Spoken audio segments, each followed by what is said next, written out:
Well, I graduated of Howard University, formerly trained as an artist, a designer.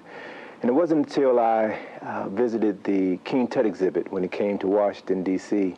in 1977 that I first began my journey in my African history. I saw that exhibit the first time through the eyes of an artist, and I was totally captivated by what I had seen. And after that, I read an article in Sepia magazine, an article written by attorney LeGrand Clegg, who's now a good friend of mine. The article was entitled The Great King Tut Ripoff.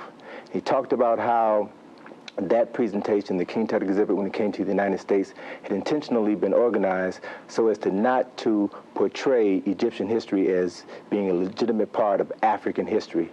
And after having read that article and seen the photographs, I went back to see that exhibit again, and I saw it through totally different eyes. I could see myself in that exhibit. And it was then that I began to realize how thoroughly miseducated I had been. I attended black schools all my life and had never been exposed to what I felt was true information about my history, my culture, and I realized that I would have to begin to assume responsibility for educating myself. And I attended lectures and read books, and then in 1980, I made my first trip to Egypt with Dr. Ben, and I can truly say that my life has not been the same since then. You were just in Japan and England.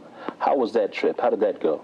Well, I was invited to Japan by a group of brothers and sisters at an Air Force base in Misawa, which is 400 miles north of Tokyo. And I was invited as their keynote speaker for a Black History Month program.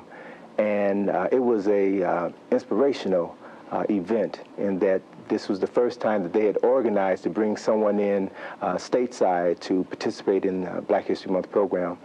And they were thoroughly enthralled by the information. These were people who were thirsty for knowledge and information. And fortunately, a core group of them have been exposed to the books, and as a matter of fact, they've seen many of your programs there. And they were able to make arrangements through their superiors at the military base to bring me out to do the presentation. And as a result, we have initiated an international chapter of our organization, the Institute of Karmic Guidance. We're assisting them in developing study groups on the base so that they can begin to proliferate this information about African history and culture, not only to the military personnel, but to their children. There are literally hundreds of children of African descent who attend high schools and elementary schools on those military bases who have never been exposed to any of this information. And so there are parents there now who understand the value of this knowledge and want to make sure that their children are exposed to it. Your book, Nile Valley Contributions to Civilization, is a tremendous piece of work. Why did you write it? Well, I wrote the book because I had a story that I wanted to share with people, and essentially this story comes out of my desire to learn about my history and my culture and to share that information. As I stated earlier, I'm formally trained as an artist or designer, and so what I wanted to do in designing this book was to use my artistic talents to visually tell a story about our history and our culture. And in laying out each page, selecting the photographs, and actually doing the illustrations helped me to tell this story through visual images. I do believe in the adage that a picture's worth 1,000 words, and for people that may not be inclined to read a lot, there are pictures there to captivate your interest. Well, if you would, let us take a look at this powerful presentation of yours, please, these pictures that you do have. Well, essentially, it's a 6,000-year overview of African history and culture and our contributions to that culture. And it begins with this advertisement that was published by the now defunct corporation Eastern Airlines. It asks a question that makes the statement, before there was American history, there was black history. On the monitor history is accurately portrayed as African or Egyptian history. This is important because we find that we have continually been written out of history, particularly our own history. During the month of February, I'm usually invited to speak quite a bit on this subject matter, but the only thing that disturbs me about that is that it seems as though the only time we're allowed to talk about our history and our culture is February, Black History Month, which is the shortest month of the year that's been set aside to commemorate the history of the oldest people on the planet. The other interesting aspect about this particular ad is that it's only during the month of February when you will find ads such as this, and you will only find them in predominantly African-centered publication. Essence, Newsweek, Jet, not Newsweek, but Ebony. You would never find them in time, in life. Why do you think that is? Well, it's as if we are the only ones who are supposed to know our history, and the only time we are allowed to become aware of that history is during Black History Month. And in reality, once you get a glimpse or a taste of our story, you begin to realize that it is so important a story that it cannot be limited to 1 month out of the year. Could it also be that they do not want other people to know our history? Well, as Asa Hilliard has said on numerous occasions, the story of African people is a story of world history. It should not be limited just to people of African descent, because the world has benefited greatly from the historical accomplishments of African people. And so when we talk about those accomplishments, we have to begin with the first documented culture and civilization, which is ancient Egypt. We have the young people from Columbia High School and Citizen School in Columbia, South Carolina here with us. We're very glad to have them with us. And I wonder if they know how old Africans are. I wonder if they know how old they are. Well, I would dare say that if they've gone through the same educational system that I went through and you went through, they probably don't. This is not information that is taught in public school systems throughout the country. Therefore, it's important that we view our history as important, view our history as sacred, and teach it to not only our children, but other children, so that they can begin to see us through different eyes. Well, you know, the archaeological evidence shows that the oldest skeletal remains of humans have only been found in Africa. Humanoids has only been found in Africa, and it's also in Africa where the first Homo sapiens sapiens, true modern man, evolved.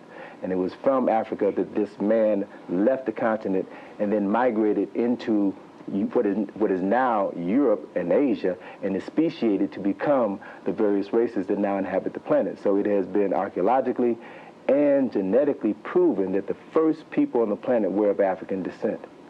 So for us not to know that, for the world not to know that, means that our history has literally been kept away from us. And this is knowledge and information that is vitally important, not only to us, but to our children as well. Well, sure. In terms of talking about culture and civilization, Nile Valley is important because it is there where we can find the oldest documented evidence of a culture and civilization. We can find architecture, writing, philosophy, religion, science, engineering. And that's the reason why I was so captivated with the research of Dr. Ben, and why I've been going there for the last 13 years. When we look at architecture, Imhotep is the person that we must be knowledgeable of, because he is recorded in history, not just African history. That's the next slide? Or? Yes. Okay. He is recorded in history as the world's first multi-genius. He was a philosopher, the Grand Vizier, Prime Minister to the Pharaoh Zoser, the architect of the Step Pyramid. Well, if we can see that slide, please. He's also the architect of the Step Pyramid of Saqqara. But what's equally significant is the fact that he is recorded in history as the world's first physician.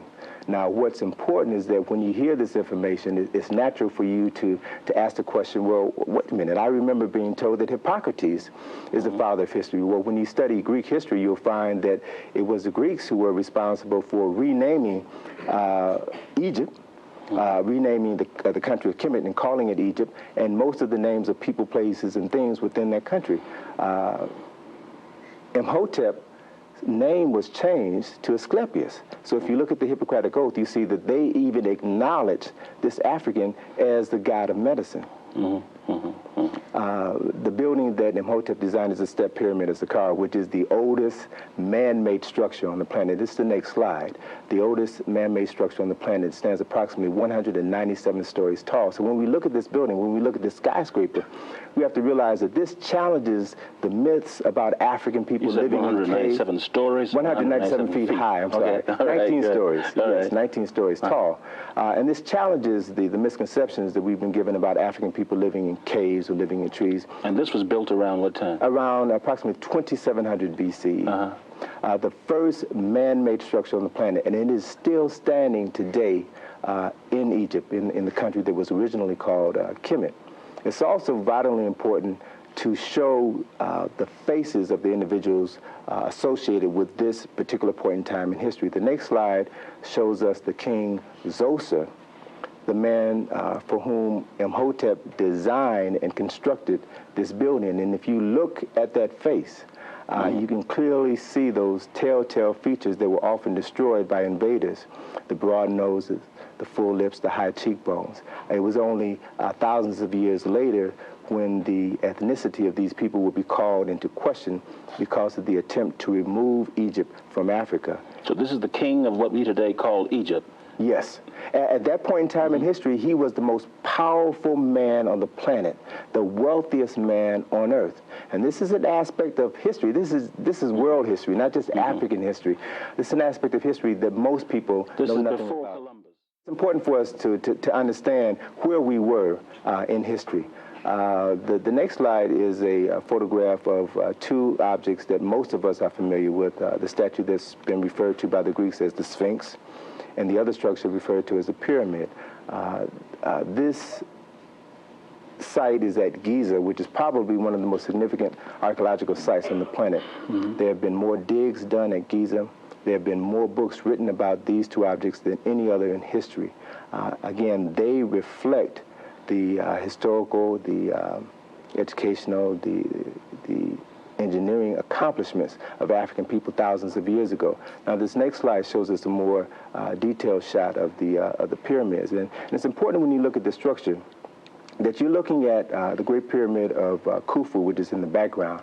You're looking at a structure which was up until 109 years ago, when the Washington Monument was built. This building was the tallest man-made structure on Earth. It stands approximately 450 feet high. It is as tall as a 45-story building. It comprises an area of 13 acres, 3.5 blocks wide by 3.5 blocks wide by 3.5 blocks wide by 3.5 blocks wide. Comprised of over 2.5 million stone blocks, which weigh an average of 2.5 tons each.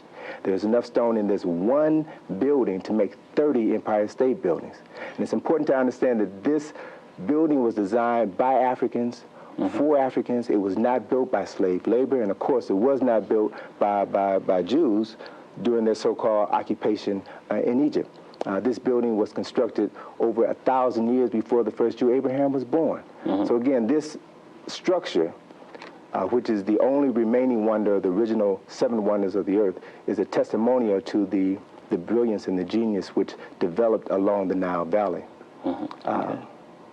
The next slide that we see is a photograph of probably what is now regarded as one of the oldest sculptures in existence. The Greeks call it the Sphinx. The African name for this structure is Heramakit. It is 240 feet long, 66 feet high. It has the head of a man, the body of a lion, and embodies the spiritual concepts of the people of Kemet. The body of a lion represents the animal nature, symbolizes the animal nature which exists in human beings. The head of a man represents divine intelligence, which we all have. And the combination of these two elements together represents the reality that when you are able to refine your thinking through knowledge and education, you are able to suppress the lower animal nature or the bestial nature which exists within you. Say that again, please. Say that again. When you are able to refine your mind through education, you are able to suppress the lower animal nature which exists within you. Let me give you an example of that. And we use very colorful metaphors today to describe animalistic tendencies that human beings sometimes exhibit. If you invite someone over to your house and they have poor table manners, you might accuse them of eating like a pig. Brothers use terminology to describe sisters. They may call them foxes or chicks. Sisters sometimes, justifiably so, may accuse brothers of treating them like dogs. Okay, we use metaphors, animalistic metaphors, to describe behavior, animalistic behavior that humans sometimes exhibit. The lion is regarded as the king of the beasts. It represents the king of this animal nature which exists within us. And when you look at this statue, you see that this lion, this 240-foot long body of this lion, is sitting down very calmly, very quietly. It is under the control of a refined mind. This to me represents the heart and soul of the spirit of the people of ancient Kemet, ancient Egypt.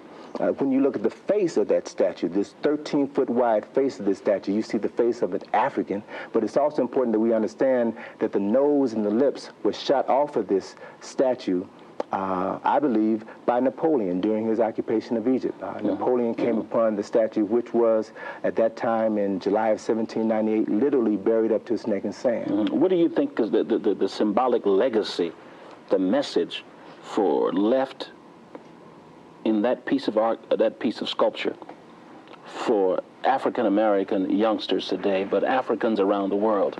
Well, the statue is called Her Maquette, Heru on the horizon. Heru is the son of God. Heru, the statue symbolizes, again, to me, the statue symbolizes the power of the Creator that are inherent within every individual. It faces the east. It faces the rising sun.